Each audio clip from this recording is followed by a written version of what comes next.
कालपर्यंत मुंबईची महापालिका निवडणूक जणू काही फक्त कार्यकर्त्यांपुरतीच मर्यादित असल्याचं चित्र दिसत होतं। साधारण कोणत्याही निवडणुकीत एक अंडरकरंट असतो, एक वेगळीच हालचाल जाणवते। पण मुंबईची निवडणूक अवघ्या 4 दिवसांवर येऊन ठेपली असतानाही ही काही मोठी निवडणूक आहे असं वातावरण कुठेच जाणवत नव्हतं। ठाकरे बंधू एकत्र आले आहेत, फडणवीसांनी संपूर्ण इलेक्शन आपल्या हातात घेतलं आहे, हे सगळं वरवर दिसत होतं। पण त्याचा म्हणावा असा इम्पॅक्ट थेट ग्राउंडवर जाणवत नव्हता आणि हा इम्पॅक्ट न जाणवण्याचा सर्वात मोठा तोटा ठाकरेंनाच होणार होता।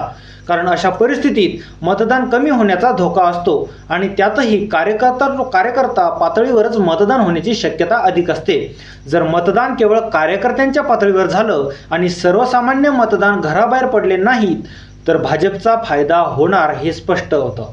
कारण कार्यकर्त्यांचं जाळं मतदारांना मतदानाच्या बूथपर्यंत आणणारी यंत्रणा आणि मतदान करून घेण्याची संपूर्ण यंत्रणा भाजपकडे अधिक सक्षम आहे, हे बळ भाजपकडेच आहे।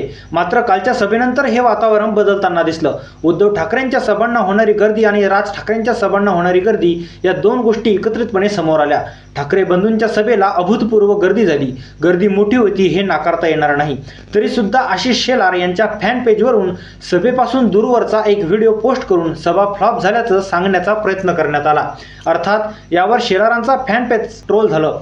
ठाकरेंच्या या सभेचा धसका घेऊन ही सभा कशी फ्लॉप झाली हे भाजप सातत्याने सांगणार, हे अपेक्षितच होतं। ठाकरे संपले आहेत, युतीला वेळ झाला आहे, आता ठाकरेंचं काही उरलेलं नाही, या सगळ्या नॅरेटिव्हला मुठमाती देत ही सभा प्रचंड हिट ठरली।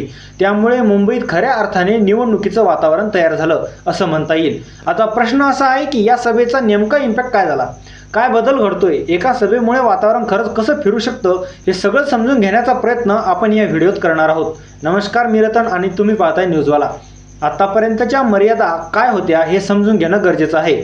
मराठी माणसासाठी ठाकरे बंधू एकत्र आले आहेत असं सातत्याने सांगण्यात येत होतं, पण हा मेसेज सर्वसामान्य मराठी मुंबईकरांसाठी नेमका किती महत्त्वाचा ठरणार हा प्रश्न कायम होता। कारण भाजपकडून हेच सांगितलं जातं की हे दोन्ही बंधू स्वतःच्या अस्तित्वासाठी एकत्र आले आहेत।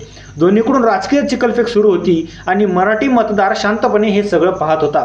यामागचं एक महत्त्वाचं कारण म्हणजे काही झालं तरी भाजपच जिंकणार आणि भाजपला हरवता येत नाही हा नॅरेटिव्ह भाजपने निवडणुकीपूर्वीच काही जागा बिनविरोध करून ठाकरेंकडे उमेदवारच नाहीत, भाजपच जिंकणार आहे असा नॅरेटिव्ह तयार करण्यात यश मिळवलं होतं। याचा परिणाम असा झाला की भाजप विरोधी मतं प्रत्यक्ष मतदानासाठी बाहेर पडणं अवघड ठरू शकत होती। आपण मतदान केलं तरी भाजपच जिंकणार असेल तर कशाला वेळ घालवायचा अशी भावना सर्वसामान्य भाजप विरोधी मतदारांमध्ये तयार होत होती।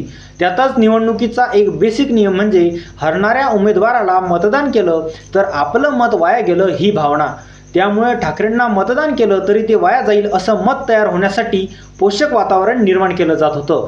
कालच्या सभेने या सगळ्या मतांचा अक्षरशः मूठमाती दिली असं म्हणावं लागेल। त्याचं मुख्य कारण म्हणजे झालेली गर्दी।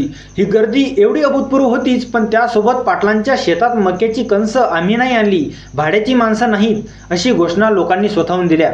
या घोषणा हे सांगत होते की लोक उत्स्फूर्तपणे स्वखुशीने आले आहेत। यामुळे ठाकरेंच्या सभेत मुंबईतला मराठी माणूस एकवटलेला, पेटून उठलेला दिसला।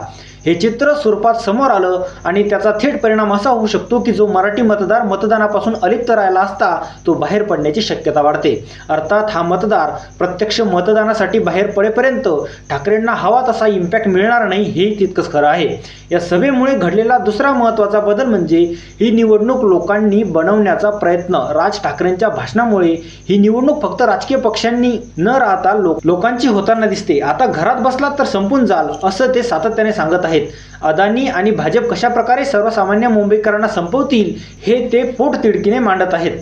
त्यामुळे ही निवडणूक फक्त ठाकरेंच्या अस्तित्वाची न राहता सर्वसामान्य मराठी मुंबईकरांच्या अस्तित्वाची आहे असं मत राज ठाकरे यांनी आपल्या सभांमधून तयार करताना दिसत आहेत। यामध्येच मुंबई तोडण्याचं नॅरेटिव्ह ही महत्त्वाचा इम्पॅक्ट करताना दिसतो।